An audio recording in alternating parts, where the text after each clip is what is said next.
Shalom. Kita bersyukur hari ini kita bisa kembali bersama di tempat ini karena kemurahan Tuhan. Amin. Saudaraku,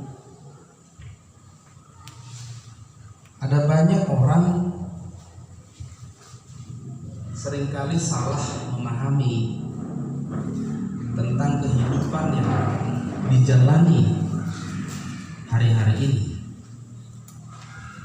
Firman Tuhan berkata di dalam Roma pasal yang ke-8 ayatnya yang ke-28.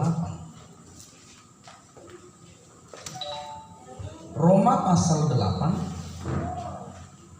ayatnya yang ke-28 sampai 29. Sudah Bapak Ibu?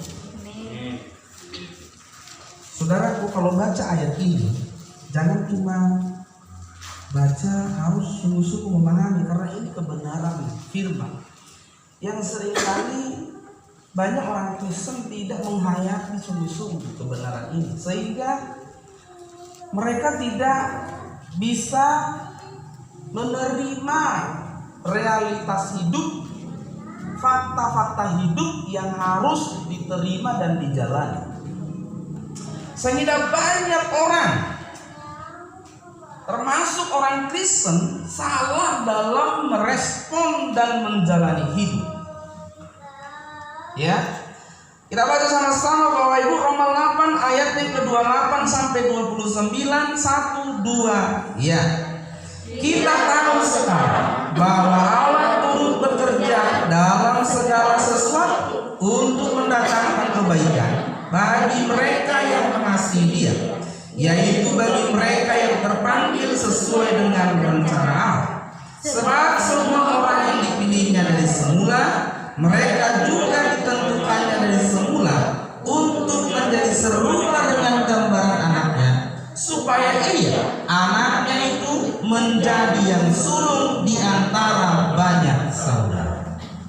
Saudara yang dikasih Tuhan, kalau kita menghayati ayat ini sungguh-sungguh, maka tidak akan ada orang yang anti masalah.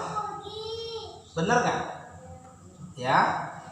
Kenapa? Karena segala sesuatu, ayat ini katakan Allah turut bekerja dalam segala sesuatu. Kira-kira kalau Allah turut bekerja dalam sesuatu, tujuannya apa? Untuk menghancurkan, untuk niat jahat, atau niat baik untuk memperbaiki? Kalau Allah turut bekerja dalam sesuatu, maka pastilah niat Allah itu baik. Nah, masalahnya adalah orang Kristen tidak memahami bahwa ayat ini, tidak menghayati bahwa ayat ini berkata Allah turut bekerja dalam segala sesuatu. Untuk apa? Mendatangkan kebaikan. Kebaikan yang bagaimana? Ayat 29 dikatakan, sebab semua orang yang dipilih dari semula, mereka juga ditentukannya dari semula untuk apa? Menjadi serupa dengan gambaran anaknya, supaya anaknya itu menjadi yang sulung. Kalau bahasa Inggris bilang siap kanan di antara banyak adik-adiknya, di antara banyak saudara. Jadi yang sulung di situ adalah yang pertama, pengubah, pelopor, dan saudara-saudaranya mengikuti yang sulung tersebut. Jadi jelas sekali firman Tuhan berkata bahwa kita diproyeksikan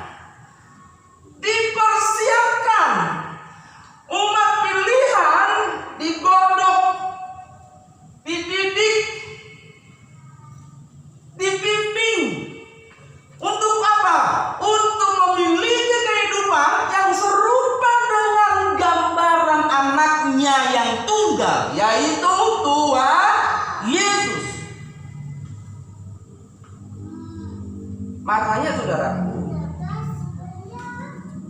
ada nggak manusia yang berkenan kepada Allah? Sudah ada belum manusia yang berkenan kepada Allah secara sempurna? Sudah. Namanya Yesus. Benar nggak? Makanya dia jadi contoh. Nah, kalau orang mau menjadi anak Allah, anak Bapa, Yesus contohnya. Makanya Allah berkata kepada inilah anakku yang kukasih, kepadanya aku berkenan. Jadi kalau kita mau lihat manusia yang berkenan kepada Bapa, manusia yang dikehendaki oleh Bapa, manusia yang dirancang oleh Bapa pada mulanya, oleh Allah pada awalnya, adalah manusia seperti yang ada di dalam diri Yesus. Itu artinya berarti tidak ada alasan, tidak ada sesuatu yang harus membuat kita terhalang, yang membuat mencari alasan bagi kita untuk hidup kita tidak semakin baik semakin hari. Amin. Masalahnya kita ini setiap hari ada masalah. Benar nggak? Ada sesuatu yang terjadi. Persoalannya setiap hari, jangankan setiap hari. Iya nggak? Kita baru bangun saja, buka mata, kadang sudah ada masalah. Kadang-kadang kita sehari itu bukan hitungan per hari, hitungan jam. Kadang-kadang masalah bisa beda-beda. Ketemu si A masalahnya lain, ketemu si B masalahnya lain, suami masalahnya lain, istri masalahnya lain. Yang anehnya adalah masalah suami istri, masalah istri suami. Saya jadi bingung yang mana yang benar. Kita tanya suami, Pak, gimana? Yang istriku, Pak. Kita tanya istri, gimana? Itu suami. Ya. Masalah setiap orang bukan eksternal. Masalah utama setiap orang bukan eksternal. Karena melalui segala yang kita alami, Allah ingin menuntun kita. Allah ingin memperbaiki kita supaya hidup kita yang hancur ini, hidup kita yang sudah tidak layak ini, hidup kita yang tidak memenuhi standar Allah ini bisa dikembalikan lagi kepada standar yang Allah kehendaki dari semula. Pertanyaannya, kalau setiap hari kita punya masalah, apakah hidup kita semakin baik semakin hari? Kan harusnya kalau segala sesuatu mendatangkan kebaikan, harusnya hidup kita semakin hari semakin baik. Bu, kira-kira makin hari makin sabar ya? Atau makin cerewet?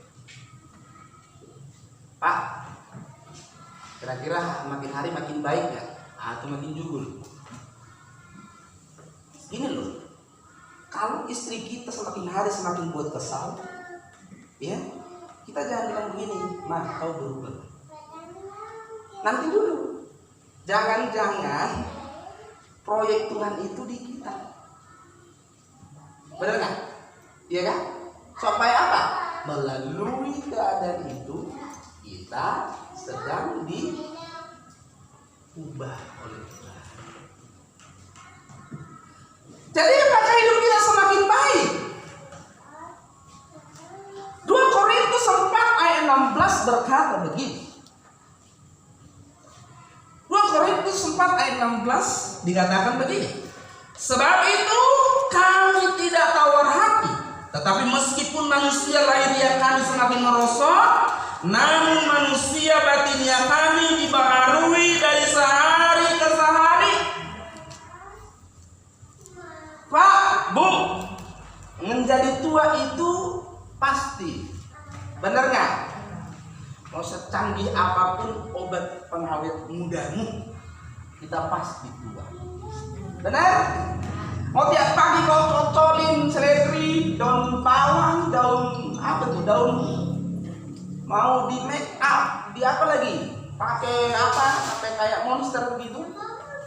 tetap namanya tubuh dosa ini akan menua dan berakhir.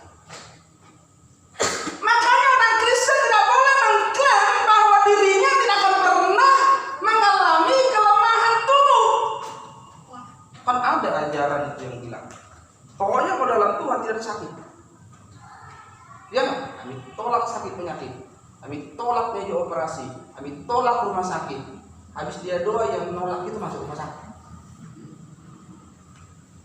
Harus dipahami realitas hidup tubuh ini akan melemah secara fisik dan menua dan bisa sakit, bisa masuk rumah sakit. Benar nggak? Yang harus ditolak itu adalah segala penyakit rohani.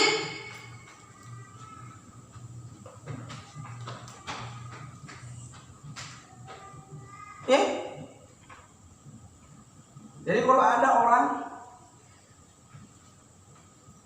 dia menolak realitas hidup yang harus dialami, sampai-sampai ada orang menolak mati. Pernah dengar nggak berita ada orang nggak terima kalau kerabatnya mati? Hah? Sampai dipaksain supaya mati. Iya kan? Padahal tubuhnya akan mati. Ya nggak? Benar nggak? Iya. Nggak percaya? Lihat realitas yang ada ini sekarang.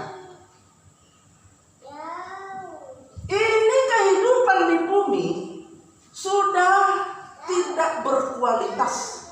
Maka tubuh yang kita kenakan ini pun sudah kehilangan kualitas aslinya.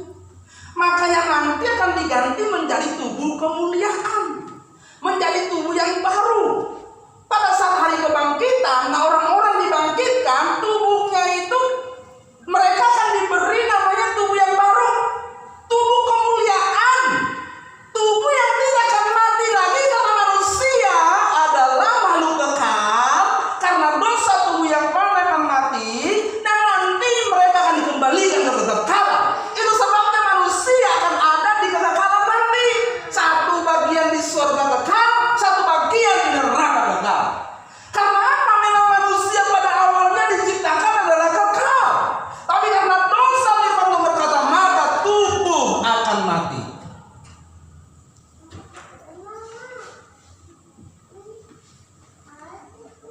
Ya? Mati. Cuma pertanyaannya yang harus dijawab, apakah setelah kita mati hidup kita semakin baik, semakin hari semakin baik melalui segala hal yang kita alami. Itu yang paling penting. Percuma kamu semakin hari semakin kaya kalau karaktermu tidak berubah. Nanti kamu menyesal. Orang kaya yang mengumpulkan harta tidak habis 7 turunan, dia lupa memperbaiki dirinya. Dia cari harta sampai dia mati, dia menyesal sudah terlambat.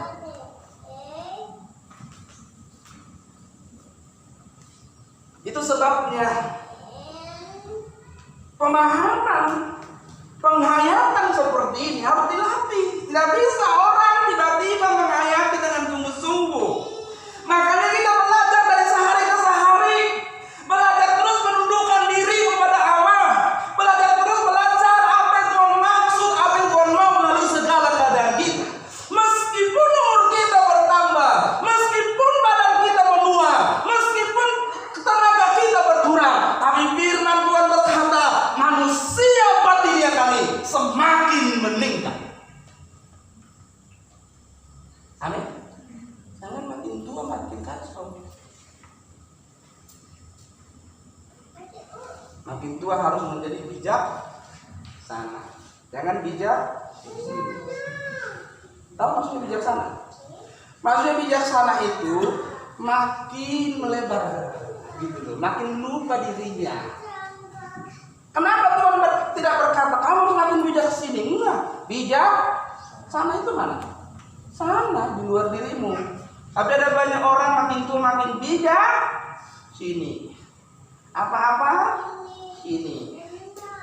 Nggak ada apa-apa sana. Kalau ada apa-apa sini. Nggak Nggak ada apa-apa, sana.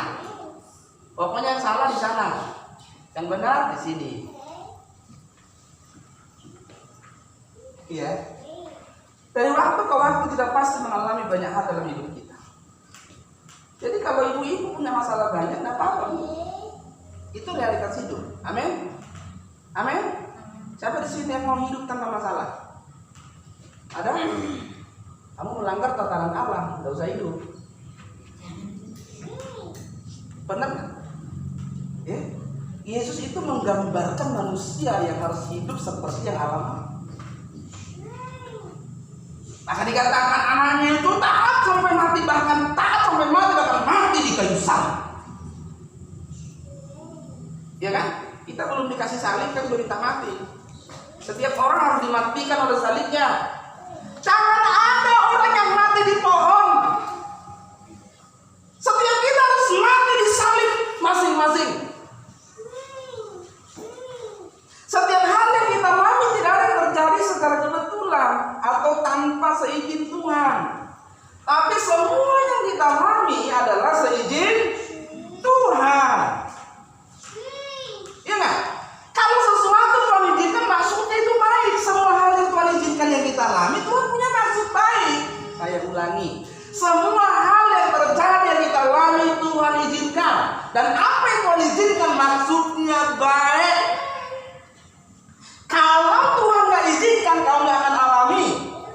Kenapa kau alami? Karena Tuhan izinkan. Untuk apa Tuhan izinkan? Ada maksud baik. Baik-baik yang mana? Karaktermu supaya diubahkan, supaya kalau semua diakhiri, bahkan tubuhmu pun harus mati, bahkan kita mengakhiri waktu kita di bumi, kita sudah ditemukan menjadi serupa dengan anaknya yang tunggal.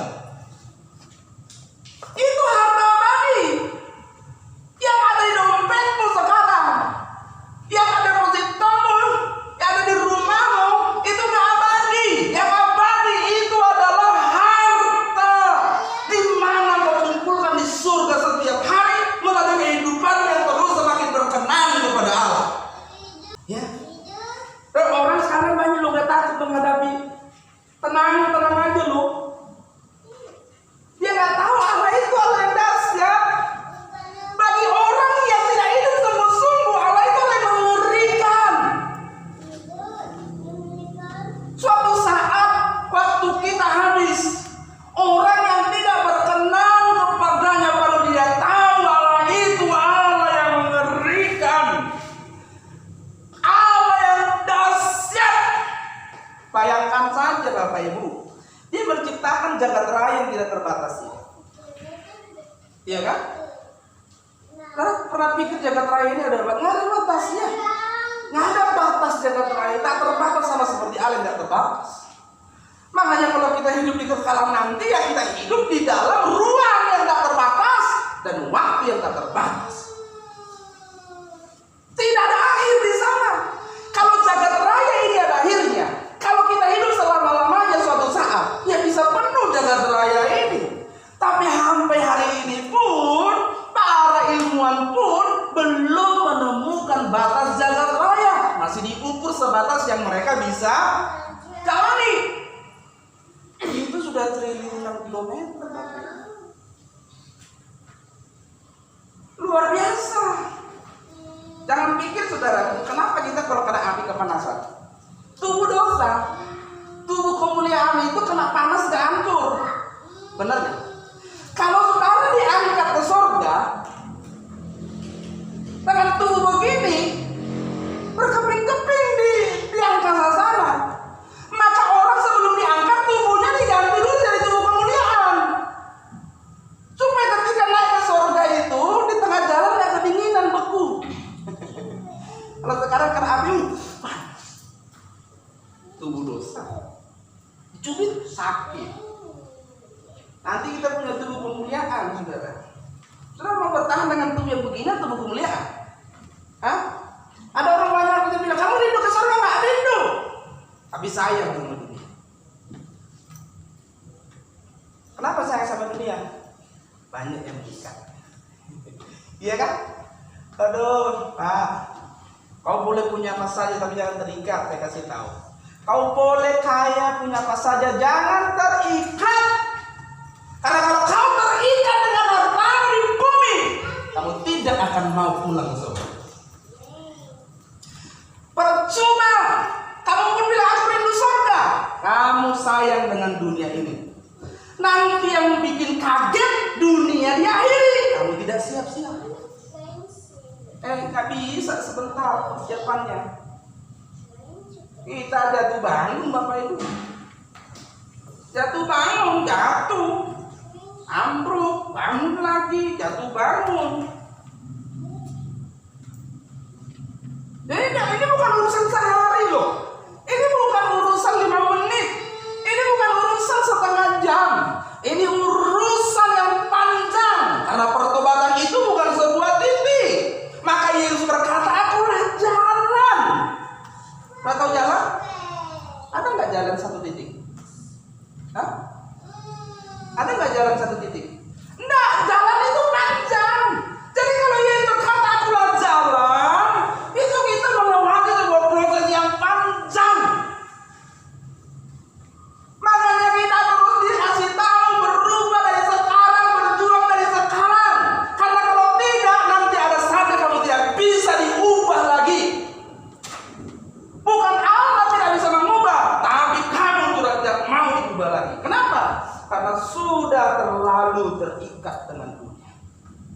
Hati-hati Bapak Ibu, kalau kita nggak mengikatkan diri kepada Tuhan, kalau perlu bilang, di sisi yang sama kau sudah mengikatkan diri kepada dunia. Jadi nggak ada orang bilang, memang aku nggak di Tuhan Pak, tapi aku nggak di setan juga. Terus kau di mana? Di bawah Allah Indonesia. Kalau kita nggak Tuhan, pasti di setan. Kalau nggak di setan, pasti di Tuhan. Itu dua pilihannya. Jadi kalau kita nggak hidup benar, pasti hidup salah. Kalau nggak salah, pasti benar.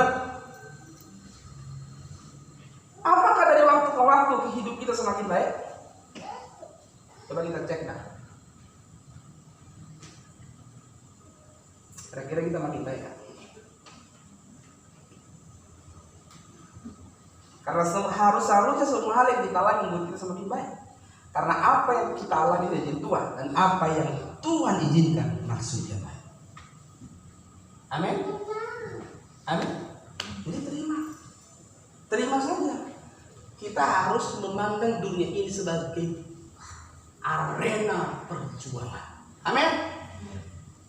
Jangan salah melihat dunia ini. Saudara pikir Taman Eden itu taman apa? Sebelum Adam dicipta di Eden, sebelum Adam ditempatkan dicipta di Eden, di sana sudah ada siapa dulu? Ada siapa? Ya nggak? Lalu dengan perintah Allah kepada Adam, ya mandat Taman Eden salah satu apa? Penuhilah bumi, beranak cucu, kota banyak, penuhi dan takluk.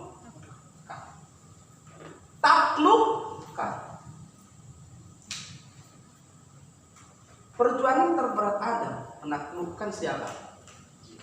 Si ular tua. Jadi ingat, Taman Eden itu taman perjuangan. Taman perjuangan.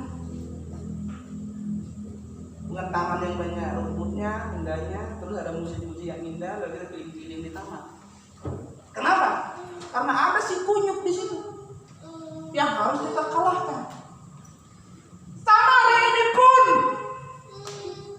dunia ini menjadi dunia di mana kita bertarung untuk kita mengalahkan iblis, sama seperti Yesus yang sudah mengalahkannya. Maka setelah saya bilang, iblis itu di dalam kitab Bayu dikalahkan oleh dua hal. Yang pertama oleh darah Yesus, dan yang kedua kesaksian orang percaya. Benar nggak? Kesaksian orang percaya. Kesaksian orang percaya itu maksudnya apa? Kehidupan orang percaya yang berkenan kepada Allah. Bukan kesaksian begini. Kami juga dalam kesaksian. Kata WL kok, majulah ibu-ibu atau bapak bersaksi. Kami mau bersaksi Tuhan sungguh baik, maka kami akan menyanyikan Engkau sungguh. Bukan kesaksian yang begitu maksudnya. Kesaksian yang dimaksud mengalahkan setan, kehidupan yang berkenan kepada Allah. Kalau kita bisa mengalahkan dia sama seperti Yesus melalui karakter kita, maka kita menjadi saudara-saudaranya Tuhan Yesus. Kita bisa mengalahkan iblis, tapi bukan seperti lagi yang berkata kita injak-injak seperti orang Kristen itu dong, nggak sepele banget sama setan itu. Coba pikir, diinjak-injak begini kayak kecoa. Setan itu tahu nggak? Dia yang bilang sama Tuhan Yesus, kalau engkau sujud menyembah aku, hadapan sama kita yang masih hidup ancur-ancuran, ini pak injak-injak dengan kuasa Allah. Dia datang sama Yesus bilang, kalau engkau sujud menyembah, jangan remeh dengan pribadi itu. Kau bisa kelihatannya baik, kau bisa kelihatannya tidak ada masalah, tapi pikiranmu, kehendakmu sudah lari dari Allah. Kamu dirasuki oleh setan. Petrus yang kelihatannya ada di pihak Tuhan Yesus, Petrus yang kelihatannya membela Yesus, Yesus bilang, "Ayah kau iblis, kau tidak memikirkan apa yang Allah pikirkan." Jangan anggap remeh.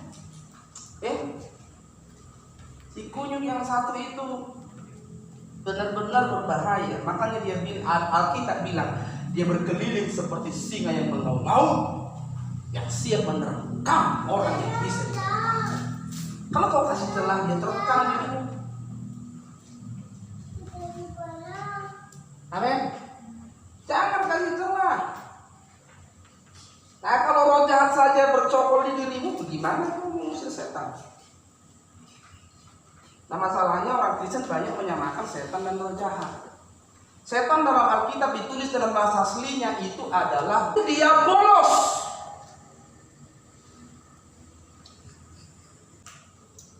Tapi kalau setan tidak muncul-muncul gitu loh.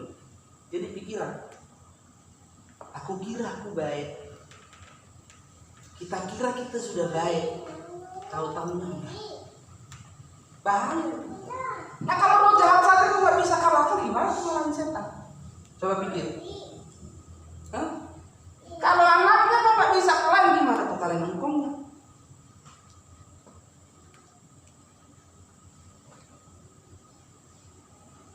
Dia licik.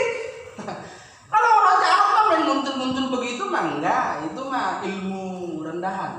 Tapi kalau engkongnya ilmunya tinggi, dia licik, dia bisa menyamar sebagai malaikat terang kata kita. Benar nggak? Tidak tahu, kita pun tidak tahu. Kita buat ini, kita buat itu, kelihatannya baik, tapi tahu-tahunya buah pikiran darinya. Makanya firman Tuhan berkata, sekalipun kamu membagi-bagikan sekali milikmu, dan bahkan memberikan nyawamu sebagai ganti untuk orang lain, kalau tanpa kasih, itu tidak berguna. Tak berguna. Apa itu kasih? Segala sesuatu yang kita lakukan yang sesuai dengan kehendak Allah. Kalau tidak sesuai kehendak Allah, itu bukan tindakan kasih.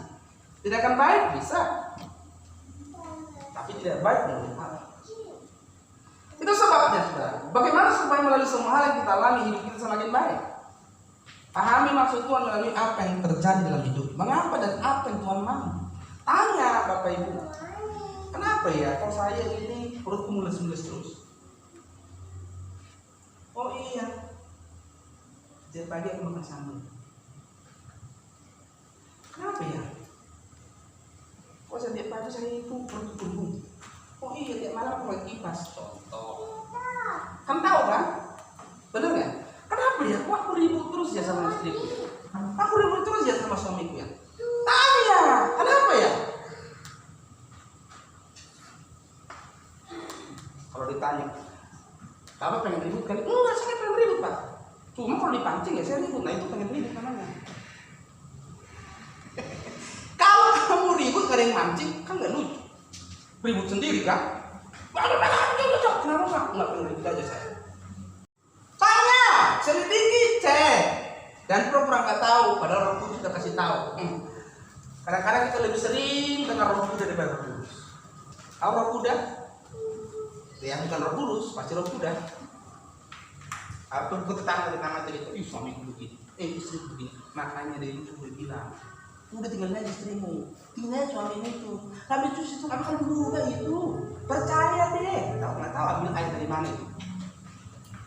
Tapi nanti pas dikira membela dia, gitu. Wah, makasih ya, engkau sudah menguatkan aku. Menguatkan apa itu? Tapi kalau dia datang sama hamba Tuhan yang benar nih maksudnya. Pak, apa tuh? Saya dijolimi suami saya, Pak, minta sabar. Maka ini harus ngomong sabar lah. Sama kurang sabar apa? Nah, dikira kita nggak membela dia, karena kita memikirkan hidup kekalnya. Kasih yang benar harus menuntun kamu ke kekal. Amin. Bukan bagaimana melepaskan kamu dari persoalan di bumi sementara kamu kehilangan kekekalan. Kasih yang benar menuntun kamu sampai ke kekekalan. Masa sabar, Pak? Masa sabar, Pak? Berjuang. Aku tahu perasaan. Bapak nggak tahu perasaanku. Bapak nggak tahu aja suamiku. Bapak nggak tahu aja istriku. Ya nggak tahu lah. Aku nggak tinggal sama dia. Yang tahu siapa? Ya kita sendiri. Coba, Bapak deh. Coba supaya tahu istriku. Dia masa saya tinggal sama istriku. Enggak kan? Seringkali kita salah. Kalau ada orang hamba Tuhan, kita pikir hamba Tuhan itu tugasnya menyembah orang. Salah. Nah, ada di Alkitab dikatakan, seorang pendeta tugasnya, seorang hamba Tuhan, seorang pastor, seorang mengubah orang. Bahkan Alkitab berkata, Bapak Ibu, ya, Alkitab berkata begini dalam 1 Petrus 3 ayat 1. 1 Petrus 3 ayat 1. Coba kita baca. Ibu-ibu dulu yang baca. Ini soalnya untuk ibu-ibu. Ibu-ibu coba lihat. 1 Petrus 3 ayat 1. Baca sama-sama ibu-ibu. Sudah? Ya. Sudah? Kalau sudah ketemu 1 Petrus 3 1 baca sama-sama 1 2 3. Ya. Demikian juga kamu hai istri-istri, tunduklah kepada suamimu, supaya jika ada di antara mereka yang tidak taat kepada firman, mereka juga tanpa perkataan dimenangkan oleh kelakuan istrinya.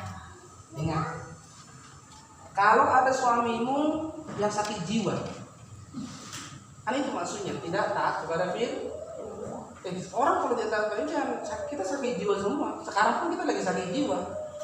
Cuma nggak ketahuan saja, nggak terdeteksi sama medis. Ya kalau belum semesta total masih sakit, bener nggak? Iya. Kalau kau punya suami yang tidak taat kepada firman katanya, arti lain, arti sederhananya yang masih sakit jiwa, yang tidak hidup sungguh-sungguh. Dikatakan apa? Dimenangkan oleh kelakuan istri. Dimenangkan Kelakuan istrinya. tanpa yang pertama, tanpa yang kedua, tapi dengan kelakuan. Kalau bicara begini harus buka dulu. Ibu-ibu, pandang saya itu sayang betul sama ibu-ibu. Makanya saya harus katakan ini. Kenapa? Karena lebih banyak istri yang dijolimi suami daripada suami yang dijolimi istri. Iya kan?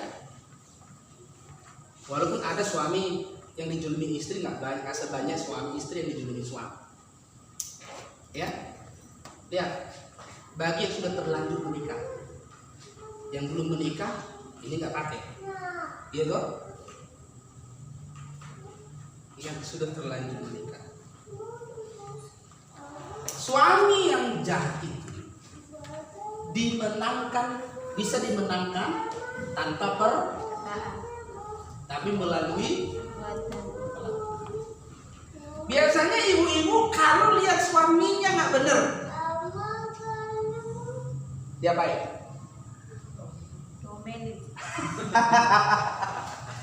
Kira-kira kata firman apa? Tanpa Maka yang terjadi sebaliknya, tobat kagak, umat iya. Ingat, ya. Yang Alkitabiah itu begini. Kalau ingin suami berubah, istri memenangkan tanpa perkataan, tapi dengan perbuatan. itu yang Alkitabiah kan? Tapi banyak istri begini, Pak. Lihat ini suami ngomong sama dia, Pak. Dia bertobat ya, Pak. Kita datang, suaminya bertobat selama kita di situ. Iya enggak? Pak. Amin, Pak. Amin. Ya ampun lu nggak berubah ya, Pak ya? Iya. Begitu kita pulang, umat dia. Kenapa? Karena memang Pak Pendeta nggak bisa mengubah istri melalui kelakuan. Kenapa dikatakan begitu? Jika mereka, maksudnya para suami-suami, jika mereka melihat bagaimana murni, bukan melihat si murni, bagaimana murni dan salehnya, udah murni, saleh hidup istri mereka. Memang Bu, nggak mudah jadi orang yang saleh, iya kan? Ayub karena kesalehannya habis dia. Benar nggak? Bu, ibu-ibu, lihat saya deh. Saya ngerti nggak mudah jadi orang saleh. Disakiti, dijolimi, dilukai, harus tetap menunjukkan sikap yang murni dan saleh. Kopinya harus tetap tersuguh, makanannya tersuguh, padahal dilukai orang saleh. Amin. Jawabannya tetap lemah lembut, padahal dibentak. Itu orang saleh. Ingat, dimenangkan tanpa perkataan, tapi melalui Perbuatan. Tapi nanti dia dong Pak, rugi di saya. Enggak, kamu nggak rugi, kamu memiliki berkat kekal. Tapi gimana Pak? Saya udah murni hatinya, udah saleh, suami nggak berubah. Ya biar nanti kita nggak ketemu di kekekalan. Iya kan? Dimenangkan tanpa perkataan. Emang ibu-ibu ini suka ngomong, nggak diajak ngomong aja ngobrol, nggak ada alasan aja ngobrol, apalagi ada pemicu. Gitu. Iya kan? Iya, suka ngobrol. Memang tabiatnya begitu, ibu-ibu suka ngobrol. Makanya sambil kadang-kadang kalau istri itu nggak suka ngobrol sama suaminya, dia suka ngobrol aja sama suami orang. Makanya suami-suami sering aja ngobrol, kalau istri ngomong itu dengerin. Amin. Jangan kalau istri orang lain ngomong dia perhatiin. Istri orang lain curhat diperhatiin. Istrinya curhat langsung di belakang. Udah tahu aku curhat mang itu aja curhat lu. Udahlah nanti lah kita bahas itu. Kapan? Nanti udah punya cucu. Jangan. Istri jangan sampai lebih senang curhat sama orang. Jadi istri suka ngomong. Dari mana? Kalau kita tanya, dari mana? Dari sana. Ketemu si Ayu. Udah kambing. Panjang. Kalau kita titik nggak penting. Tapi kalau suami dari mana? Dari sana. Itu doang, ya kan? Dari sana. Ngapain Pak? Baru dikasih tahu lagi. Wah, dicicil-cicil. Terus habis itu baru dikasih tahu. Tapi kalau istri ditanya sekali, dari mana? Wah, dari sana habis begini, terus bikin begitu, ketemu si ini. Wah, lengkap sudah. Kita tahu. Wah, panjang. Makanya kalau kita curhat jam 11 malam bisa dipecat. Iya kan? Hampir lewat nanti. Karena dengan begitu, engkau akan bisa merespon setiap kejadian dengan benar dan menjawabnya dengan tepat. Jangan sampai ujian kau respon sebagai hukuman dan hukuman kau respon sebagai ujian. Ada banyak orang bilang begini, dia mengalami masalah karena salahnya, dia bilang ini ujian. Enggak, itu hukuman, konsekuensi. Kalau kau mengalami masalah karena kesalahanmu, itu bukan ujian, itu konsekuensi dari kesalahanmu. Ketika kau memahami, maka kau pasti tahu apa yang harus kau lakukan. Pahami dulu kenapa kau mengalaminya.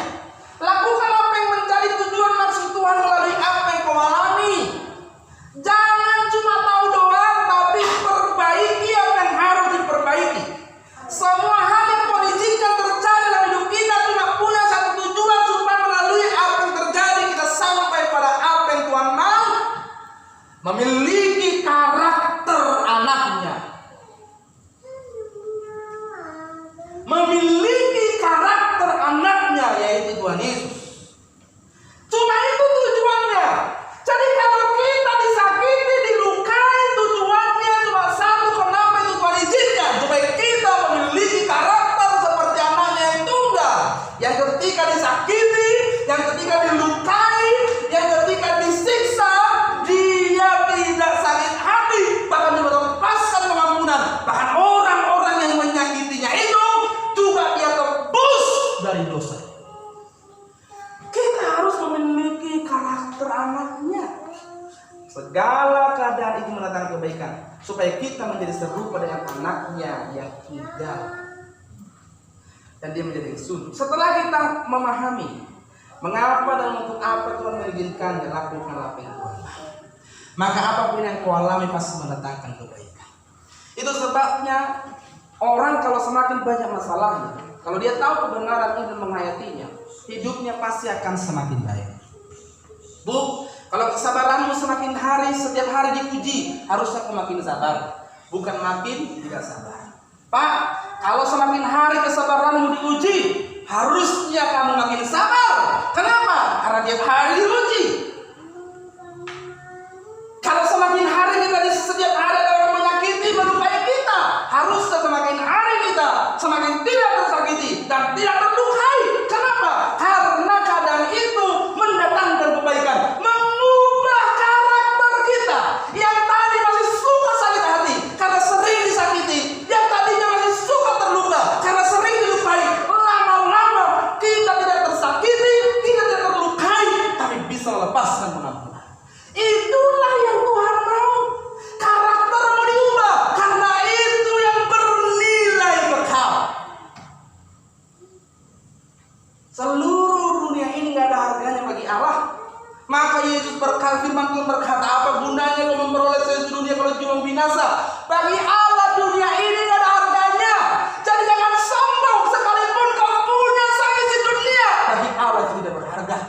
Jauh lebih baik engkau memiliki sesuatu yang tidak dinilai mahal oleh dunia, tapi bernilai kekekalan. Itu sebabnya firman Tuhan berkata, lebih baik kau punya tangan yang buntung daripada tanganmu utuh kau masuk ke neraka. Kenapa saudaraku? Karena kau pikir dunia ini dan segala isinya ada nilainya di hadapan Allah. Tidak. Kalau kau bandingkan dunia yang debu di atas debu ini, tidak ada harganya dibanding dari jagat raya yang Allah ciptakan ini.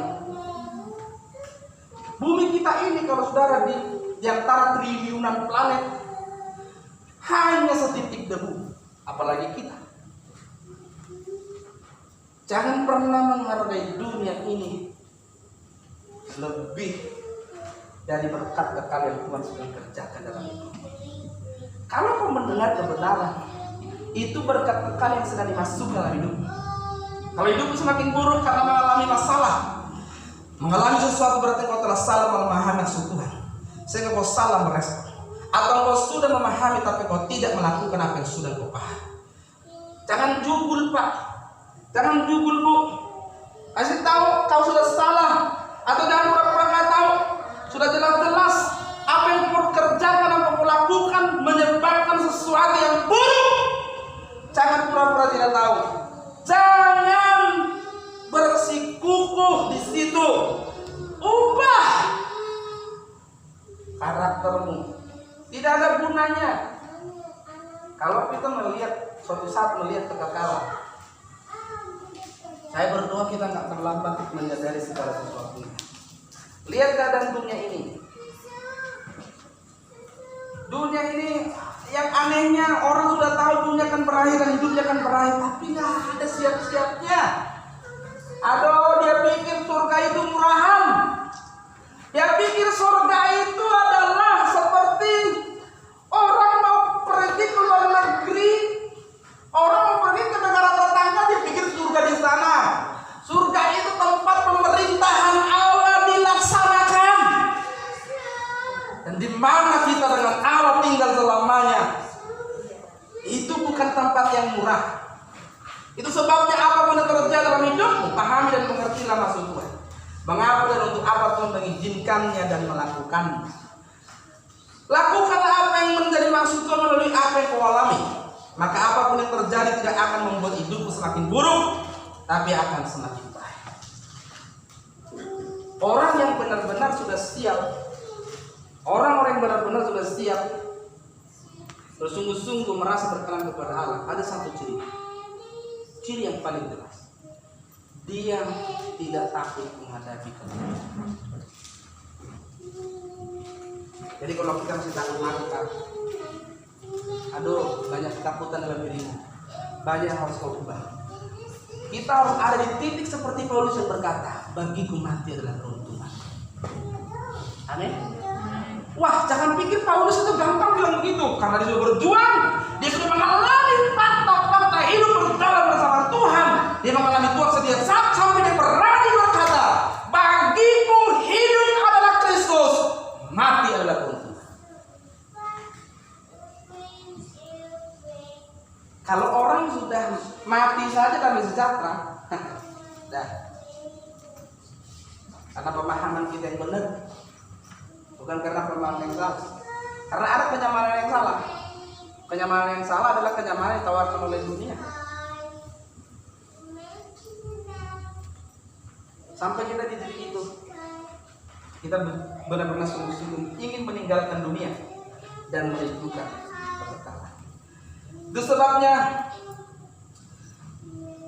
maka apapun yang terjadi tidak akan membuat hidupmu semakin buruk, tapi akan semakin baik. Semakin banyak hal yang kau alami, maka semakin baik pula lah hidupmu. Segala sesuatu yang terjadi mendatangkan kebaikan, bukan bagi mereka yang mengasihi Allah. Kata mengasihi Allah di situ maksudnya orang-orang pilihan, umat-umat pilihan, orang percaya yang hari ini menamakan diri mereka Kristen. Kalau tidak mengasihi Allah, tidak mendatangkan kebaikan. Berarti dari waktu ke waktu hidup harus semakin naik, semakin berkualitas dalam segala hal, bukan berhenti, apalagi mengalami penurunan. Amin. Satu pertanyaan yang harus kita jawab, apakah hidupmu semakin baik dari sehari ke sehari? Kita berikan tepuk tangan untuk Tuhan.